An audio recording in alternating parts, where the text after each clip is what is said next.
మా అందరికీ నమస్కారం.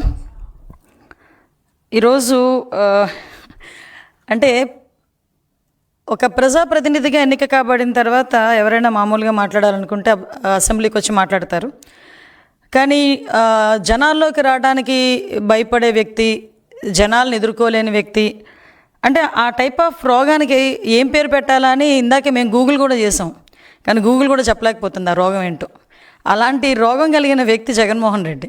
నిజంగా నవ్వొచ్చింది. 3 గంటల ప్రెస్ మీట్లో చెప్పిన అబద్ధాన్నే మళ్ళీ మళ్ళీ చెప్పి వాళ్ళ బ్లూ మీడియాలోని, సాక్షి మీడియాలోని చూపిస్తారు కదా అని అదే అబద్ధాన్ని పదే పదే చెప్తే నిజమైపోతుంది అన్నట్టుగా మొత్తం ప్రెస్ మీట్ అంతా చూస్తే అందులో ఒక్క లైన్ కూడా నిజం లేకుండా మొత్తం 3 గంటల పాటు ఏకబిగిన అబద్ధాలు చెప్పగలగడంలో ఓ Guinness book of world record సాధించగలిగాడేమో నా ఉద్దేశంలో. సో తను యాక్చువల్గా మామూలుగా చూసుకుంటే అతను ఏమనొచ్చు అంటే ఒరిజినల్ హ్యాబిచువల్ క్రిమినల్స్ ఉన్న మెంటాలిటీ. పోలీస్ లాంగ్వేజ్లో ఈ హ్యాబిచువల్ క్రిమినల్స్, హ్యాబిచువల్ అఫెండర్స్ అని చెప్పి ఒకటి ఉంటుంది. యాక్చువల్గా అందులోనే మనం హ్యాబిచువల్స్ మామూలుగా మాట్లాడుకున్న ఇతగాడిని చూస్తే ఒరిజినల్ హ్యాబిచువల్ క్రిమినల్. ఎందుకంటే అతనికి బేసికల్గా క్రిమినల్ మెంటాలిటీతో ఉన్న ఈ వ్యక్తి ఎప్పుడు చూసినా క్రిమినల్గానే ఆలోచిస్తాడు, అబద్ధాలే మాట్లాడతాడు. ఆఖరికి అబద్ధాన్ని కప్పిపుచ్చడానికి, అవతల వాళ్ళ మీద నెపాలు నెట్టడానికి కూడా ఎక్కడా కూడా ఎట్టి పరిస్థితుల్లోని వెనుకాడడు. అతను చేసిన తప్పిదాలని పక్క వాళ్ళ మీద నెట్టడానికి చూసే వ్యక్తుల్లో ఫస్ట్ వ్యక్తి జగన్మోహన్ రెడ్డి ఉంటాడు. మొన్న నేను ఒకటి చూసా. మొహానికి మసి అంటుకుంటేనట తుడాల్సింది అద్దాన్ని కాదట, మన మొహం మనం తుడుచుకోవాలి. దాని అర్థం ఏంటో, మసిపోవాలంటే మన మొహం మనం తుడుచుకోవాలి. దాని అర్థం ఏంటంటే మనం తప్పులు చేసి పక్కోడి మీద నెడితే మన మీద ఉన్న మరకలు పోవు. ఆ తప్పులు మనం సరిదిద్దుకుంటాలనుకుంటే అప్పుడు పోతాయి. అలా ఉంది ఈరోజు జగన్మోహన్ రెడ్డి పరిస్థితి చూస్తే. అంటే ఆఖరికి ఈరోజు చూసుకొని ఒక 35 సంవత్సరాలుగా వ్యాపార రంగంలో ఏకబిగిన అవార్డులు సాధించుకుంటూ ఎక్కడా కూడా ఎటువంటి మచ్చ లేకుండా వెళ్తున్న హెరిటేజ్ ఫుడ్స్ మీద కూడా అతని తాలూకా అక్కసును వెళ్ళగక్కడం చూస్తూ ఉంటే నిజంగా ఒక పక్క నుంచి నవ్వొచ్చింది, ఒక పక్క నుంచి బాధ అనిపించింది. ఎక్కడో అక్కడ హెరిటేజ్ని బయటకు తీసుకురావాలి అంటే ఎక్కడో ఒక డైవర్షన్ పాలిటిక్స్ చేయాలి.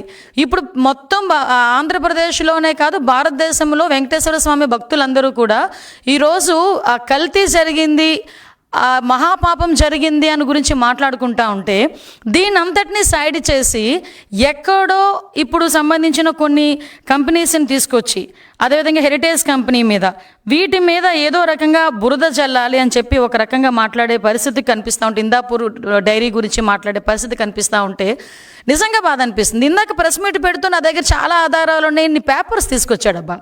అన్ని పేపర్స్ చూసుకొని నేను అనుకున్నాను, అబ్బా ఏం ఆధారాలు సేకరించేసాడో అని చెప్పి మేము కూడా అలాగ నేను ఒకసారి చూసిన వెంటనే నవ్వు వచ్చింది. యాక్చువల్గా ఇందులోని మనకి హెరిటేజ్కి సంబంధించి వెబ్సైట్ ఓపెన్ చేసుకున్నా కూడా లిస్ట్ ఆఫ్ కంపెనీస్ ఒక యూనిట్స్ సుమారుగా 20 ఉంటాయి. ఆ 20 లిస్ట్ ఆఫ్ యూనిట్స్లో కూడా 15 హెరిటేజ్కి సంబంధించి ఓన్ యూనిట్స్, అవి ఒక 5 కాంట్రాక్ట్ మ్యానుఫ్యాక్చరింగ్ యూనిట్స్. అయితే వీళ్ళు ఈ సాగ్రిగేట్ చేసుకునే కార్యక్రమంలో ఈ మ్యానుఫ్యాక్చరింగ్ యూనిట్ అని చెప్పి ఒక దగ్గర రాశారంట. ఇది ఒక్కటే కాదండి, ఇందాపూర్కి సంబంధించిన కంపెనీ గురించే రాయలేదు అది. ఇప్పుడు ఈ 5 కాంట్రాక్ట్ మ్యానుఫ్యాక్చరింగ్ యూనిట్లో one of the unit Indapur unit అది. అయితే దానికి కూడా ఈ 5టికి కూడా మ్యానుఫ్యాక్చరింగ్ యూనిట్ అనే రాశారు తప్పించి దానికి ఒకటి కూడా ఎక్కడ కూడా రాయలే. అది కూడా ఏంటంటే వాళ్ళ సిస్టంలో ఒక ప్రోగ్రామ్గా వాళ్ళు చేసుకున్నారు తప్పించి ఏదో మిమ్మల్ని మభ్యపెట్టడానికో జనాలను మభ్యపెట్టడానికో చేసిందైతే కాదు అని చెప్పి చాలా క్లియర్గా తెలుస్తుంది. ఎందుకంటే అక్కడ మ్యానుఫ్యాక్చరింగ్ యూనిట్ నుంచి మ్యానుఫ్యాక్చరింగ్ యూనిట్ రాసినంత మాత్రం ఏదైనా జరిగిపోద్దా? ఒకసారి ఆలోచించండి, లాజికల్గా ఆలోచించండి. నెక్స్ట్ ఇంకొకటి, అందులోని ఇంకొక పేపర్ తీసుకొచ్చి చూపించాడు. మరకంద్ శాస్త్రి ఆయన రిజిగ్నేషన్ ఎందుకు చేశాడు? ఆయనకు వేరే ఉద్యోగం వచ్చింది, రిజిగ్నేషన్ చేశాడు. స్టిల్ నవ్ ఇంకా అక్కడే వర్క్ చేస్తున్నాడు. ఈ నెలాఖరుకో మార్చి నెలాఖరుకో అతను రిలీవ్ చేసి పంపిస్తారు. ఇంతకు ముందు 4 సంవత్సరాల క్రితం వేరే కంపెనీలో పనిచేసేవారు. 4 సంవత్సరాల ముందు ఈ హెరిటేజ్ కంపెనీకి వచ్చారు. ఇప్పుడు అతనికి వేరే కంపెనీలో మంచి ఇంకో ఉద్యోగం వచ్చింది. ఆ ఉద్యోగానికి అతను వెళ్ళిపోతున్నారు, రిజిగ్నేషన్ ఇచ్చారు. ఇది కూడా వన్ ఆఫ్ ద యాక్చువల్గా నార్మల్ ప్రాక్టీస్ అది అంటే దీన్ని కూడా ఈ రాజకీయానికి ఉపయోగించుకుంటున్నారంటే ఏదో అంటారు కదా, సూక్ష్మ రంధ్రాన్వేషణ చేస్తున్నారనమాట. కానీ ఏదో అంటారు, కొండని తవ్వి ఎలకను కూడా దొరకదు. ఇక్కడ హెరిటేజ్ని టచ్ చేస్తే ఎక్కడైనా ఏమని అంటారంటే కొండని తవ్వి ఎలకను పట్టారా అంటారు సాధారణంగా. నువ్వు హెరిటేజ్ని తవ్వితే ఎలక కూడా దొరకదు, ఎందుకంటే అంత క్లీన్ షీట్లో ఉండే ఒక సంస్థ అది. అటువంటి పరిస్థితి నుంచి ఈరోజు మనకి అది కూడా ఎందుకు పెడతారంటే వెబ్సైట్లో పెట్టారు. అది వాళ్ళేం దాచుకోలేదే, వెబ్సైట్లో పెట్టారు. ఎందుకు వెబ్సైట్లో పెట్టారు? యాక్చువల్గా స్టాక్ ఎక్స్చేంజ్కి వాళ్ళు ఇన్ఫర్మేషన్ ఇవ్వాలి. ఎందుకంటే బికాస్ ఆఫ్ ఇన్వెస్టర్స్కి తెలియాలి, పలానా సేల్స్ డిపార్ట్మెంట్కి సంబంధించిన head of the sales department manager అతను హెడ్ ఆఫ్ ద డిపార్ట్మెంట్ వెళ్ళిపోతున్నాడు, రిజైన్ చేశాడు అన్న విషయాన్ని స్టాక్ ఎక్స్చేంజ్ వాళ్ళకి చెప్పాలి వీళ్ళు. అట్ ద సేమ్ టైం ఇన్వెస్టర్స్కి తెలియాలి. కాబట్టి ఓపెన్గా అది వెబ్సైట్లో పెట్టడం జరిగింది. ఆ వెబ్సైట్లో కాగితాన్ని తీసుకొచ్చి ఇతను ఎందుకు రిజైన్ చేశాడు? నీకు చెప్పిగా రిజైన్ చేయాలా, లేకపోతే నీకు చెప్తే కానీ రిజైన్ అక్కడ చేయనివ్వా? నాకు అర్థం కావట్లే. అంటే అలాంటి కాగితాలు తీసుకొచ్చి హెరిటేజ్లో ఏదో జరిగిపోతుందని చూపించడానికి చేసే ప్రయత్నం చూస్తూ ఉంటే నిజంగా జగన్మోహన్ రెడ్డిని చూస్తే భలే జాలనిపించింది అబ్బా నాకైతే. సేమ్ యాస్ట్రీస్ ఈరోజు హిందాపూర్ డైరీ గురించి మాట్లాడుతున్నారు. ఇక్కడ వాళ్ళు ఏం మాట్లాడతారు, హెరిటేజ్ యూనిట్ అంటున్నారు అనమాట. యాక్చువల్గా ఒకసారి బుర్రున్నవాడు ఎవరికైనా ఏది పెద్ద కంపెనీ ఏది చిన్న కంపెనీ, పెద్ద కంపెనీకి ఒక యూనిట్ కంపెనీ అవుతుంది చిన్న కంపెనీ, అంతేకాని చిన్న కంపెనీకి యూనిట్ కంపెనీ పెద్ద కంపెనీ అవ్వదు. ఇప్పుడు హెరిటేజ్ ఫర్ ఎగ్జాంపుల్ డైలీ 20 లక్షల లీటర్ల పాలు ప్రొక్యూర్ చేస్తే దానికి డబల్ మిల్క్ ప్రొక్యూర్ చేసేది హిందాపూర్. అంటే 40 లక్షలు డైలీ లీటర్లు ప్రొక్యూర్ చేసేది. అటువంటిప్పుడు హెరిటేజ్ యూనిట్ ఎలా అవుతుంది హిందాపూర్? ఒక్కసారి ఆలోచించండి. హెరిటేజ్ యూనిట్ అని మాట్లాడతావు. ఇంకొకటి, యాక్చువల్గా హిందాపూర్ అన్నది ఈ కన్స్యూమర్ మార్కెటింగ్ చేయదు, సాధారణంగా బల్క్ మార్కెటింగ్ చేస్తుంది. దట్టు ఏంటంటే ప్రొడక్షన్ ఎక్కువ. అది ప్రొడక్షన్ చేసి కంపెనీస్కి ఇస్తే కంపెనీస్ వాళ్ళు కన్స్యూమర్ మార్కెటింగ్ చేసుకుంటారు. ఫర్ ఎగ్జాంపుల్ వీళ్ళు ఏం చేస్తారంటే లేబులింగ్ అంటే ప్రొడక్షన్ వాళ్ళు చేస్తారు. లేబులింగ్ అంటే ఇప్పుడు హెరిటేజ్ కంపెనీ ఈ హిందాపూర్ కంపెనీకి దగ్గర నుంచి చీజ్ అని, పన్నీర్ అని, నెక్స్ట్ ఇంకొకటి ఏంటంటే టెట్రాప్యాక్ మిల్క్స్ సంబంధించినవని ఇలాంటివి కొనుగోలు చేస్తుంది, హెరిటేజ్ కొనుగోలు చేస్తుంది. హెరిటేజ్ అన్న కంపెనీ ఇప్పటి వరకు ఏ కంపెనీకి కూడా గీ సప్లై చేయలే. హెరిటేజ్కి ఓన్ గీ మ్యానుఫ్యాక్చరింగ్ ఉంది. హెరిటేజ్ కంపెనీ గీ కూడా ఎప్పుడూ బల్క్గా ట్యాంకర్స్తో ఎక్కడికి పంపించలే. అది ఓన్లీ కన్జ్యూమర్కి మాత్రమే అది సప్లై చేసే పరిస్థితి. కన్జ్యూమర్ మార్కెటింగ్ మాత్రమే చేస్తారు. ఈ విషయం చిన్న పిల్లోడిని అడిగినా చెప్తాడు. దానికి ఈరోజు హిందాపూర్ కంపెనీకి హెరిటేజ్ నుంచి నెయ్యి వెళ్ళిద్ది, ఆ నెయ్యిని తీసుకొచ్చి హిందాపూర్ తీసుకొచ్చి మన టీటీడీకి ఇస్తుందని మాట్లాడుతున్నారు. అసలు బుర్ర పనిచేస్తుందా మీకు? అసలు చాలా క్లియర్గా వాళ్ళు ఒక సిస్టమ్ పెట్టుకున్నారు. మేము ఏ రోజు కూడా టెంపుల్స్కి మీ నెయ్యి సరఫరా చేయకూడదు, ఎందుకంటే వాళ్ళు బల్క్గా చెయ్యరు వాళ్ళు. ఎందుకు వాళ్ళ మార్కెటింగ్ వాళ్ళకు ఉంది, కన్స్యూమర్ మార్కెటింగ్ వాళ్ళకు ఉంది. సో దట్ వాళ్ళు అలా వెళ్తారు. వీళ్ళు కొన్ని సిస్టమ్స్ పెట్టుకున్నారు. అంటే ఒక సైద్ధాంతికంగా వెళ్ళాలి అనే ఉద్దేశం హెరిటేజ్ కంపెనీ వాళ్ళకు ఉంది కాబట్టి అలా వెళ్ళారు. సో దాని వరకు వెళ్తుంది. ఇంకొకటి ఏం చెప్పారు, నిజంగా ఇది చూస్తే నాకు నిజంగా నవ్వొచ్చిందండి. 2015లో అంట అతనికి 300 రూపాయలకో 280 రూపాయలకో నెయ్యి ఇచ్చారంట. ఇప్పుడు 2026లో అతనికి 650 రూపాయలకి హిందాపూర్ కంపెనీకి నెయ్యి సప్లైకి ఇచ్చారట. అంత డబ్బులు ఎందుకు పెంచారు? 650 రూపాయలు ఎందుకు పెంచారు? 650 రూపాయలకి అంటే హెరిటేజ్ ఇందులో హస్తం ఉంది అని చెప్పి అక్కడ కూడా తీసుకొచ్చి హెరిటేజ్ని ఫిక్సప్ చేయడానికి అని చెప్పి ట్రై చేస్తున్నారు. అయ్యా జగన్మోహన్ రెడ్డి గారు, ఒకసారి భారతిరెడ్డి గారిని మీరు సాక్షి పేపర్ పెట్టేటప్పుడు ఎన్ని రూపాయలండి ఒకసారి అడగండి. నాకు తెలిసి 2 రూపాయలు అనుకుంటా అప్పుడు. ఇప్పుడు ఎంతో అడగండి ఒకసారి. అదే 2 రూపాయలకి అమ్ముతున్నారా, లేకపోతే 6.5 రూపాయలకి అమ్ముతున్నారా సాక్షి పేపర్ని? ఒకసారి కనుక్కోండి. మరి 2 రూపాయల నుంచి 6.5కి ఎందుకు చేశారండి? ఎవడు జేబులు నింపుకోవడం చేశారు? అదేవిధంగా భారతీ సిమెంట్స్ నాకు తెలిసి 2014 ఆ టైంలో 250 రూపాయలు అనుకుంటా, ఇప్పుడు 450 రూపాయలు. మరి ఎందుకు పెరిగింది?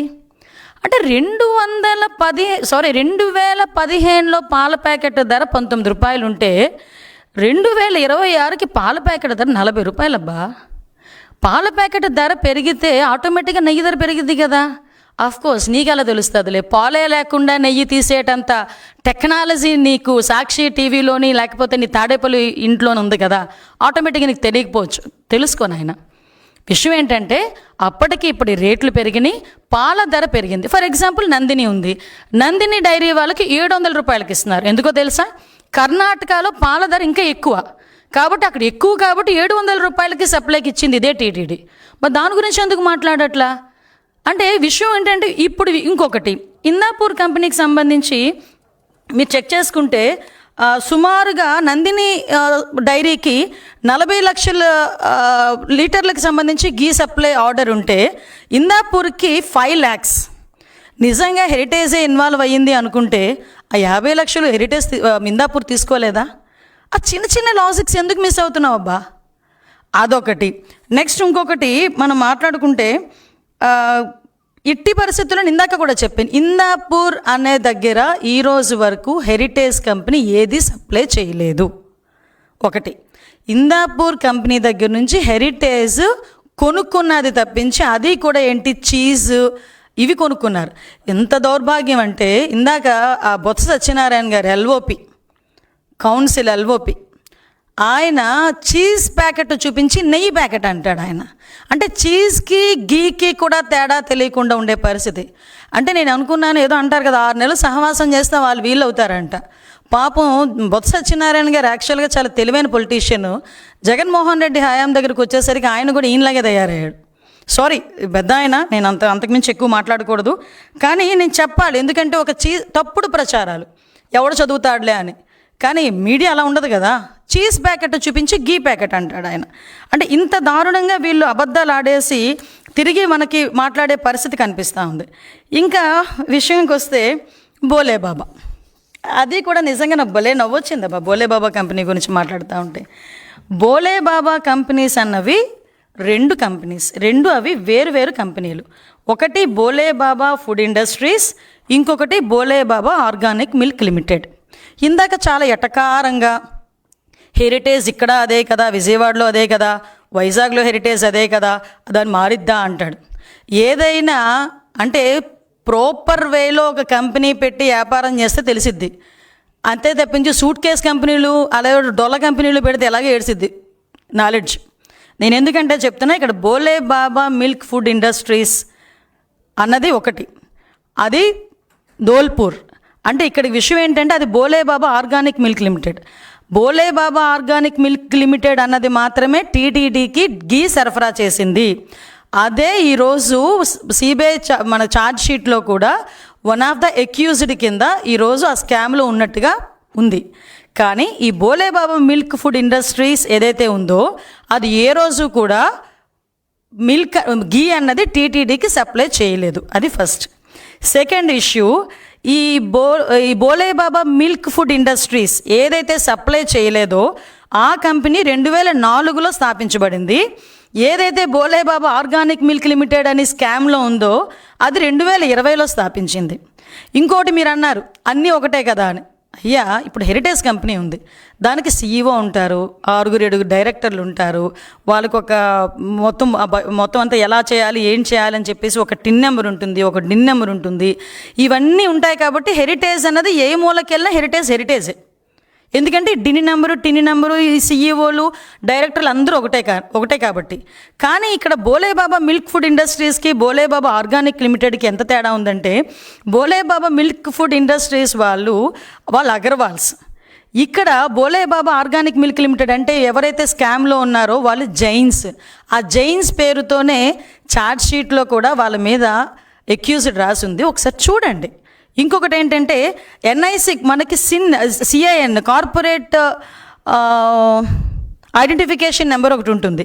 ఐడెంటిఫికేషన్ నెంబర్లు కూడా 2 వేరు. చదవమంటే చదువుతాను, నాకేం ప్రాబ్లం లేదు.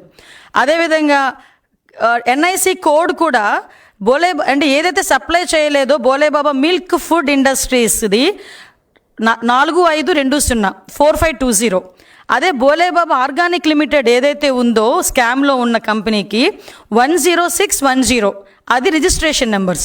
అంటే రిజిస్ట్రేషన్ నెంబర్స్ వేరు, కంపెనీ ఎప్పుడు స్థాపించడం వేరు, అదేవిధంగా సిని నెంబర్లు వేరు, ఎన్ఐసి కోడ్ వేరు, registration number NIC code 4520 Bhole Baba milk food industries అయితే బోలేబాబా ఆర్గానిక్ మిల్క్ లిమిటెడ్ది 1513. సారీ, ఇందాక నేను వేరేది చదివాను, 1513. నేను రిజిస్ట్రేషన్ నెంబర్ తప్పు చదివా. అదే Bhole Baba milk food industries private limited registration number అయితే 229055. Bhole Baba organic milk limited in the sense ఏదైతే స్కామ్లో ఉందో ఆ కంపెనీ రిజిస్ట్రేషన్ నెంబర్ 10610. సో ఈ రెండు కంపెనీలు వేరన్నది చాలా క్లియర్గా అర్థమవుతుంది. కానీ ఈ ముక్క 5 సంవత్సరాలు సీఎం చేసిన వ్యక్తికి ఎందుకు అర్థం కావట్లేదో నాకు అర్థం కావట్లే. ఇప్పుడు ఒకరు ఉంటారండి, వెంకటేశ్వర కంపెనీ అని బోల్డ్ కంపెనీస్ ఉంటాయి. ఇంకా వెంకటేశ్వర పేరు పెట్టుకున్న వాళ్ళందరితో ఒకటే కంపెనీ అవుతుందా? కొంతమంది ఉంటారు, ఏదో ఇంకో శ్రీనివాస అని రాస్తారు, ఒకరేమో లక్ష్మి అని రాస్తారు, శ్రీలక్ష్మి అని రాస్తారు కంపెనీస్ పేర్లు. ఇంకా అందరూ ఒకటేనా? అందులో చాలా చాలా డైరెక్టర్స్ మారుతారు, సీఈఓస్ మారుతారు, టీనీ నెంబర్ మారుతుంది, డీనీ నెంబర్ మారుతుంది, రిజిస్ట్రేషన్ నెంబర్ మారుతుంది, ఈ సినీ నెంబర్ మారుతాయి. అందులోని వాళ్ళ తాలూకా ఏం చేస్తారు, వర్క్ మోటో మారుతుంది. ఇవన్నీ తెలియకుండా బురద జల్లేద్దామని చెప్పేసి కూర్చుని పోయి నోటికి వచ్చినట్టు మాట్లాడుతున్నావు. అంటే నేను ఇవన్నీ ఎందుకు చెప్తున్నానంటే, నువ్వేవో ఆధారాలు చూపించానని చెప్పావు కాబట్టి ఇవన్నీ నేను చూపిస్తున్నాను తప్పించి నీకు సమాధానం చెప్పాల్సిన అవసరం లేదు. నువ్వు ఆధారాలు చూపించిన తర్వాత మేము దీనికి క్లారిటీ జనాలకు ఇస్తున్నాం, ఎందుకంటే నీకు ఇచ్చినా నీకు అర్థం కాదు కాబట్టి. మేము జనాలకి చాలా క్లియర్గా చెప్పాలి అనుకుంటున్నాం కాబట్టి ఇక్కడ మేము చెప్తున్నాం. అసలు విషయం ఏంటంటే, ఇంకొంచెం ముందుకు వస్తే కల్తీ గురించి మాట్లాడాడు. చార్జ్ షీట్లో ఆ పేజీలో అలా ఉంది, ఇలా ఉంది, అలా ఉంది, ఆ బోలేబాబా ఈ బోలేబాబా. బోలేబాబా లేదు, బాబా లేదు. నేను ఒకటే అంటున్నా, కల్తీ జరిగింది. రసాయనాల ముద్ద అందులో ఉంది, మన తిరుపతి లడ్డూలో కలిసి ఉంది. ఆ విషయం సిట్ ఇచ్చిన గవర్నమెంట్కి ఇచ్చిన రిపోర్ట్లో క్లియర్గా తేటతెల్లమైంది. ఎన్డీడీబీ రిపోర్ట్ ఉంది. ఒకటే నేను అడుగుతున్నా, మరి ఇంత కల్తీ జరుగుతుందని మీ హయాంలో మీ బాబాయ్ వైవి సుబ్బారెడ్డి చైర్మన్గా ఉన్న టైంలో కల్తీ జరిగింది, నెయ్యిలో కల్తీ జరిగింది అని తేటతెల్లమైనప్పుడు ఎందుకు ఆ టెండర్ని క్యాన్సిల్ చేయలేదు? అదొకటి. నాకు ఇందాక ఈ మధ్యలో గుర్తొచ్చింది, ఇందాపూర్ కంపెనీకి 2015లో ఏదో టెండర్ ఇచ్చాము, తర్వాత డిస్క్వాలిఫై అయింది, మళ్ళీ 3 నెలల తర్వాత అని చెప్పి ఒకటి రాశాడు అక్కడ. కల్తీ జరుగుంటేనే కదా డిస్క్వాలిఫై అయ్యి ఉంటుందని. నువ్వెవడు చెప్పడానికి? నీ దగ్గర ఏమైనా ఆధారం ఉందా? టెక్నికల్గా ఏ విషయంలోనైనా డిస్క్వాలిఫై అవ్వచ్చు. నిజంగా నీ దగ్గర కల్తీ జరిగిందని డిస్క్వాలిఫై చేశారని ఆధారం ఉంటే చూపించు. అంటే నీ ఊహాగానాలు చేసేసి అదే నిజమని ప్రజలు పదే చెప్పేసి నమ్మించేద్దాం అనుకుంటున్నావా? అదొకటి. ఇంకోటి కూడా చెప్తున్నా, మీ హయాంలో మీ బాబాయ్ టీటీడీ చైర్మన్గా ఉండేటప్పుడు కల్తీ జరిగిందని చెప్పి తేటతెల్లమైన తర్వాత, నిర్ధారణ అయిన తర్వాత ఎందుకు నువ్వు ఆ రోజు ఆ కంపెనీని పక్కన పెట్టలా? ఎందుకు అసలు టెండర్నే డైల్యూట్ చేసేసావు? టెండర్నే అసలు టెండర్ సిస్టమ్నే మొత్తం మార్చేసావు. అంటే ఒక చుక్క పాలు కూడా ప్రొక్యూర్మెంట్ లేని కంపెనీని కూడా గీ సప్లైలో one of the key role, అంటే వన్ ఆఫ్ ద పాయింట్ కింద పెట్టావంటే, అంటే పాలు లేకుండానే గీ తయారు చేసేస్తే అవుతుందా? అది ఎంత టెక్నాలజీ పెరిగినా నెయ్యికి పాలు ఉండాలబ్బా. నెయ్యి కావాలంటే పాలు ఉండాలి. నువ్వు ఎంత టెక్నాలజీ యూజ్ చేయి, నెయ్యి ఉండాలి అంటే పాలు ఉండాలి. మరి పాలు ప్రొక్యూర్మెంటే అవసరం లేదని చెప్పి టెండర్లో రాయించావు. అటువంటిది ఇన్ని కోట్ల టర్నోవర్, 250 కోట్ల టర్నోవర్ నుంచి 150 కోట్లకి మార్చావు. అంటే ఇలాంటి టెండర్లో మొత్తం అన్ని మార్పు చేసేసి నీకు నచ్చినట్టు మార్పు చేసి, ఇప్పుడు కల్తీ జరిగిన తర్వాత కూడా కల్తీ దాని గురించి మాట్లాడకుండా హెరిటేజ్ గురించి, ఇందాపూర్ గురించి ఎందుకు మాట్లాడుతున్నావు చెప్పు జగన్ రెడ్డి? ఇంతసేపు మాట్లాడు, 3 గంటలు మాట్లాడు. మీ బాబాయ్ స్టేట్మెంట్ ఇచ్చాడు అందులో కల్తీ జరిగిందని, దాని గురించి ఎందుకు మాట్లాడలే? ఇప్పుడు ఛార్జ్ షీట్ నీకు తెలుసు ఏముందో ఛార్జ్ షీట్లో, దాని గురించి ఎందుకు మాట్లాడలా? కల్తీ జరిగింది అని నిర్ధారణ అయ్యి ఇంతమంది మీద కేసులు పెట్టి కొంతమందిని జైలుకు పంపించి ఛార్జ్ షీట్ కూడా ఈరోజు బయటకు వచ్చి ఆఖరికి సిట్ రిపోర్టు కూడా గవర్నమెంట్కి ఇచ్చిన తర్వాత కూడా, నీ సొంత బాబాయ్ కూడా నిర్ధారించిన తర్వాత కల్తీ జరిగింది ఒప్పుకున్న తర్వాత కూడా కల్తీ గురించి మాట్లాడు, కల్తీ గురించి రా, నేను చర్చ చేస్తానని చెప్పేసి మాట్లాడితే, దాని గురించి మాట్లాడకుండా నీ ముక్కు ఎక్కడుందిరా అంటే చుట్టూ ఎక్కడో తిరిగి తీసుకొచ్చినట్టుగా మళ్ళీ అక్కడ నుంచి ఇందాపూర్ మిల్క్ డైరీ గురించి మాట్లాడతావు, హెరిటేజ్ని అందులో ఇన్వాల్వ్ చేస్తావు, సంబంధం లేని విషయాలన్నీ ఇన్వాల్వ్ చేసి మాట్లాడే పరిస్థితి కనిపిస్తూ ఉంది. అంటే మీ తాలూకా తెలివితేటలు ఎలా ఉంటాయంటే, ఒక బిల్ గేట్స్ లాంటి స్థాయి వ్యక్తిని ఆంధ్రప్రదేశ్ వచ్చి, మన ఆంధ్రప్రదేశ్లో ఆ బిల్ గేట్స్ లాంటి వ్యక్తి ఇక్కడికి రావటం అంటేనే నిజంగా ఒక ప్రైడ్ కింద ఫీల్ అవ్వాలి. అలాంటిది ఆ స్థాయి మర్చిపోయి బిల్ గేట్స్ తాలూకా టీ ఖర్చు ఎంత అయింది, బిస్కెట్ ఖర్చు ఎంత అయిందని మాట్లాడుకుంటున్నారు కదా నీ గ్యాంగ్. అక్కడే అర్థమైంది నీ తాలూకా స్థాయి ఏంటో. ఇంక మేము వేరేగా ఎక్కువ మాట్లాడకూడదు. అంటే ఇంకొకటి ఏంటంటే, ఇవన్నీ చూస్తూ ఉంటే ఎలా అనిపిస్తుందంటే, జగన్మోహన్ రెడ్డిది ఒక మామూలుగా ఏదైనా ఒక టెర్రరిజాన్ని మనం అరికట్టగలుగుతాము, లేకపోతే నక్సలిజాన్ని అరికట్టగలుగుతున్నాము. అఫ్కోర్స్ ఈ ఇజాన్ని కూడా అరికట్టగలం. కానీ విషయం చెప్తున్నా, జగన్మోహన్ రెడ్డి తాలూకా నైజం ఎలా ఉంటుందంటే ఒక కల్తీ టెర్రరిజం లేకపోతే ఒక డిజిటల్ టెర్రరిజం టైప్లో ఉంటుంది. అందుకే ఫస్ట్లో ఒక మాట అన్నా, ఇతన్ని హ్యాబిచువల్ క్రిమినల్ అన్న. హ్యాబిచువల్ అంటే ఒరిజినల్ హ్యాబిచువల్ క్రిమినల్ అన్న. కరెక్ట్గా యాప్ట్ అవుతాడు అనమాట ఇతను. అంటే ఈరోజు నేను మళ్ళీ చెప్తున్నా, కల్తీ జరిగింది, అందులో రసాయనాల ముద్ద ఉంది, చాలా క్లియర్గా తేటతెల్లమైంది, 250 కోట్లు స్కామ్ జరిగింది. దాని గురించి మాట్లాడంటే లోకేష్ గారు ఎందుకు ఎక్కడికి క్రికెట్ మ్యాచ్కి వెళ్ళాలి, గవర్నమెంట్ సొమ్ము. ఆయన నిన్ననే చాలా క్లియర్గా అనకూడదు కానీ గట్టిగా దవడ మీద కొట్టినట్టుగా నిన్న సమాధానం చెప్పే ట్వీట్లో. ఆయన ఫ్లైట్ టికెట్ ఆయన కొనుక్కొని, ఆయన మ్యాచ్ టికెట్ ఆయన కొనుక్కొని, ఆదివారం పూట ఆయన మ్యాచ్ చూసుకొని, next day morning bill gates లాంటి ఒక ప్రపంచ స్థాయి వ్యక్తి ఆంధ్రప్రదేశ్కి వస్తే, ఇక్కడికి మళ్ళీ ఎగైన్ ఆయన వచ్చే టైంకల్లా ఆయన దిగి ఎయిర్పోర్ట్లో ఆయన రిసీవ్ చేసుకొని ఎగైన్ ఆర్టీజీఎస్కి తీసుకొచ్చి ఇక్కడ జరుగుతున్న ఇన్నోవేషన్స్ అన్నీ ఎక్స్ప్లెయిన్ చేసి ఎగైన్ ఆయనతో పాటు ఉండి తర్వాత ఆయన ఢిల్లీ ప్రయాణంకి వెళ్ళారంటే ఒకసారి ఆలోచించు. నీకన్నా చిన్నోడు ఈరోజు యువ నాయకుడిగా అంత పేరు తెచ్చుకుంటా ఉంటే నువ్వు వీలైతే చూసి నేర్చుకో. దేనికి నీకు ఆ జెలస్? తిరిగి అతని మీద బురద జల్లుతావు.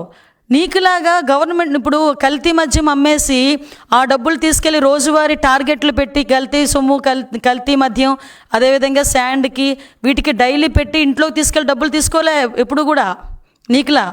ఈ రోజుకి ఆయన వాడుతున్న వాహనం కూడా ఆయన సొంత వాహనం, ఆయన సొంత డీజిల్. తెలుసా నీకు ఆ విషయం? ఆయనే కాదు, ఆయన కుటుంబ సభ్యులు అందరూ కూడా వాడుతున్నవి ఆయన సొంత వాహనాలు. అది తెలుసా నీకు జగన్మోహన్ రెడ్డి? ఆయన గురించి ఏదో ఆయన మ్యాచ్ ఇంకొకటి అన్నాడు, నేను వెళ్ళి చూడాలా, ఇంట్లో ఉండి నాకులా చూడలేడా అంట. నువ్వంటే జనాలంటే నిన్ను ఆల్రెడీ ఇంట్లో కూర్చోబెట్టారు కాబట్టి నువ్వు ఇంట్లో కూర్చొని చూడాలి. ఇప్పుడు ఇంట్లో కూర్చొని చూస్తావు. ఆయన జనాలు గెలిపించుకున్నారు. ఆయన సరదాగా బయటికి వెళ్తారు ఆదివారం పూట. ఒక క్రీడా స్ఫూర్తి కలిగిన వ్యక్తి.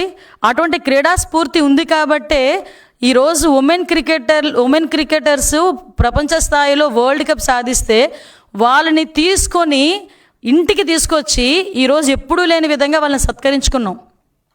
2 కోట్లు డబ్బులు ఇచ్చి, అదేవిధంగా వాళ్ళకి హౌస్ సైట్ ఇచ్చి, ఆ అమ్మాయికి అన్ని విధాల సౌకర్యాలు ఇచ్చి, గ్రూప్ 1 జాబ్ ఇచ్చి, శ్రీచరణ్కి నేనే వెళ్ళాను అమ్మాయిని రిసీవ్ చేసుకోవడానికి. 3 మంత్రులు వెళ్ళిన రిసీవ్ చేసుకోవడానికి ఆ అమ్మాయిని. అంటే ఒక క్రీడా స్ఫూర్తిని పెంపొందించడానికి ఒక క్రీడా స్ఫూర్తి కలిగిన వ్యక్తి ఆయన సొంత డబ్బులు తీసుకొని ఆయన సొంత డబ్బులు పెట్టుకుని ఫ్లైట్ టికెట్ కొనుక్కొని వెళ్తే నీకేంటి నొప్పి? అంటే నీకు ఆ అవకాశం రావట్లేదనా? రాదు. ఇందాకే మా పయ్యవల కేశవ్ గారు ఒక మంచి స్లోగన్ ఇచ్చారు. నిజంగా ఎట్టి పరిస్థితుల్లోనూ నువ్వు తిరిగి అధికారంలోకి వస్తావన్న ఆలోచన కూడా వద్దు అని.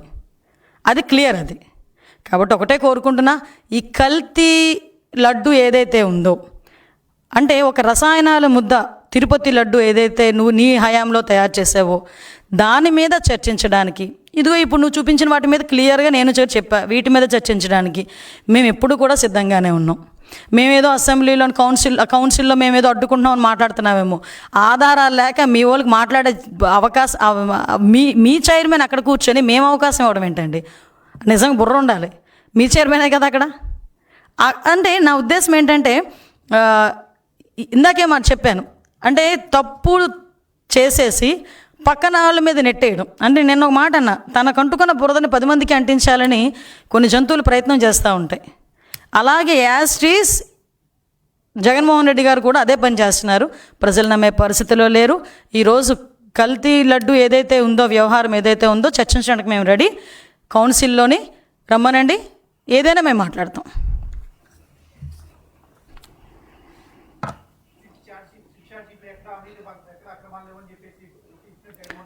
ఆయనకి ఇంగ్లీష్ తెలియదేమోనండి, తెలుగు ట్రాన్స్లేట్ చేసి పంపించమంటే పంపిస్తా. ఆ తెలుగైనా చదవడం వచ్చేమో చూడమనండి ఒకసారి, అదైతే చూస్తాను ఒకసారి. నిజమే. ఈరోజు ఎప్పుడైనా న్యాయం గెలుస్తుంది. మేము అదే ఈరోజు మేము కూడా కోరుకుంటున్నాం. ఢిల్లీ హైకోర్టు కూడా ఈరోజు చాలా క్లియర్గా హెరిటేజ్ మీద అసత్య ఆరోపణలు చేస్తారు, అవన్నీ కూడా తక్షణమే తొలగించాలని చెప్పి ఆదేశం ఇచ్చారు. ఇందులో జగన్మోహన్ రెడ్డి పరిస్థితి ఎలా అయిపోయిందంటేనండి, సోషల్ మీడియాలో వ్యూవర్స్ కోసం కొన్ని థంబ్నెయిల్స్ పెడతారు. ఎలాంటి థంబ్నెయిల్స్ అంటే, ఇతని వ్యవహారం మీరు ఎప్పుడైనా చూసారా, ఇతను అంత దిగజారిపోయాడో చూసారా, ఇలాంటి థంబ్నెయిల్స్ పెడతారు. తీరా లోపల చూస్తే ఏం ఉండదు అందులో. యాజ్ ఈజ్ జగన్మోహన్ రెడ్డి అనమాట. వ్యూవర్షిప్ గురించి, అటెన్షన్ గురించి నోటికి ఏదొస్తుంది మాట్లాడి ఆ ఆధారాలు ఈ ఆధారాలు అంటాడు, కానీ ఏ ఆధారాలు కూడా ఉండవు. అందుకే ఈరోజు ఇవన్నీ కూడా అసత్య ఆరోపణలు తక్షణమే తొలగించాలని కూడా ఈరోజు ఆదేశాలు ఇవ్వటం అన్నది న్యాయం గెలుస్తుందని ఒక రకంగా మేము నమ్ముతున్నాం.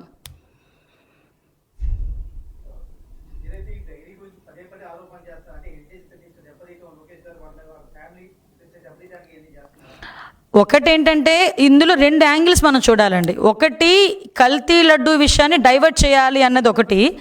ప్రజల తాలూకా దృష్టిని హెరిటేజ్ ఏదో తప్పు చేసిందని చూపించడానికి చేసే ప్రయత్నం, హెరిటేజ్ని మార్కెట్లో ఏదో అంటే ఇక్కడ ఏదో అక్రమాలు జరిగిపోతున్నాయని చూపించడానికి చేసే ప్రయత్నం.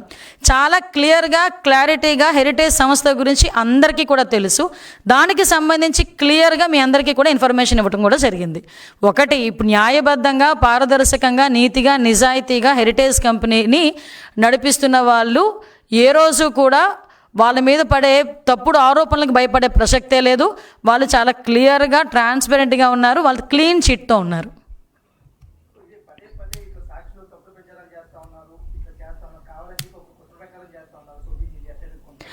మీకు అది చెయ్యకపోతే సాక్షి పేపర్ కానే కాదు కదా. తప్పుడు వార్తలు, తప్పుడు ప్రచారాలు చెయ్యకపోతే అది సాక్షి పేపర్ కానే కాదు. సో సాక్షి పేపర్ అన్నది వాళ్ళ తాలూకా పాంప్లెట్. అది కూడా ఏం పాంప్లెట్ అంటే, సాక్షి పేపర్ పరిస్థితి ఎలా ఉంటుందంటే, ఎవడో ఒక అనామకుడు కూర్చుంటాడు, ఏ రిపోర్ట్ పడితే ఆ రిపోర్ట్ రాస్తాడు. ఆ రిపోర్ట్ ఏదో ప్రపంచ స్థాయి గుర్తింపు పొందిన ల్యాబొరేటరీ నుంచి వచ్చిన రిపోర్ట్ లాగా మా కౌన్సిల్ మెంబర్స్ ఏమో తీసుకొచ్చి కౌన్సిల్లో చూపిస్తారు. అంటే నేనేమంటానంటే, వాళ్ళు రాసిన రాతలని కూడా వాళ్ళు వచ్చి అదే నిజమని నమ్మించడానికి చేసే ప్రయత్నాలు. నేనైతే ఎవరు కూడా సాక్షి పేపర్ని న్యూస్ పేపర్ అని మాత్రం అనుకోరు.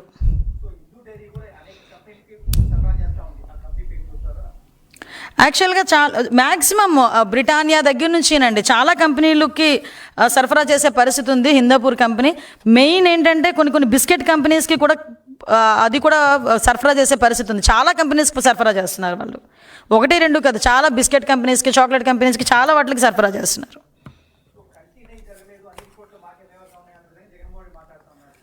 అదే అడుగుతున్నా నేనేంటంటే, సిట్ రిపోర్ట్ ఒకసారి చదవమనండి. అది ఇంగ్లీష్లో ఉన్న, తెలుగులో ఎవరో ఒకరు ట్రాన్స్లేట్ చేస్తారు. కనీసం అది పెట్టి ChatGPTలో తెలుగు ట్రాన్స్లేట్ అని కొడితే వస్తుంది. అది కూడా తెలియదు ఆయనకి. తెలుగైనా చదవడం వచ్చు కదా, తెలుగులో చదవమనండి. కాకపోతే ఎవరో ఒకరు చదివించుకోమనండి. చాలా క్లియర్గా ఉంది అందులో కల్తీ జరిగింది, 250 కోట్లు స్కామ్ జరిగింది అన్నది కూడా చాలా క్లియర్గా ఉంది. దానికి సమాధానం చెప్పమంటే హెరిటేజ్ గురించి, హిందాపూర్ డైరీ గురించి ఎందుకంటే తీసుకొస్తాడు నాకు అర్థం కాదు. ముందు ఇది మాట్లాడమనండి, దీని సంగతి తేల్చమనండి. దీని సంగతి మేము వాళ్ళు ఏదైతే ఆరోపణలు చేశారో వాటన్నిటికీ కూడా మేము సమాధానం చెప్పాం.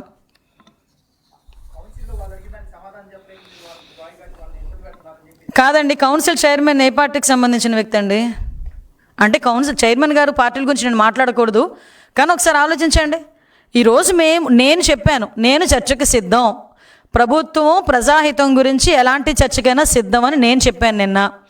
మొన్న అచ్చెన్నాయుడు గారు కూడా సేమ్ యాస్టీస్గా కల్తీ లడ్డు గురించి మాట్లాడదాం, హిందాపూర్ డైరీ గురించి కూడా మాట్లాడదాం, మీ దగ్గర ఏమైనా ఆధారాలు ఉంటే తీసుకొచ్చి చూపించండి, మేము చర్చకు సిద్ధమని చెప్పిన తర్వాత వాళ్ళకి తెలుగు అర్థం కావట్లేదా, లేకపోతే అర్థం కానట్టు నటిస్తున్నారు, అర్థం కావట్లే.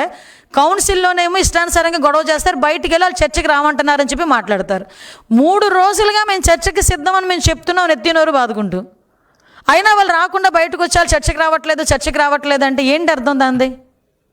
ఒకసారి వాళ్ళకి కూడా నిబద్ధత అన్నది ఉంటుంది కదా ప్రతి రాజకీయ నాయకుడికి, అది కూడా ఆలోచన చేసుకోవాలి వాళ్ళు కూడా.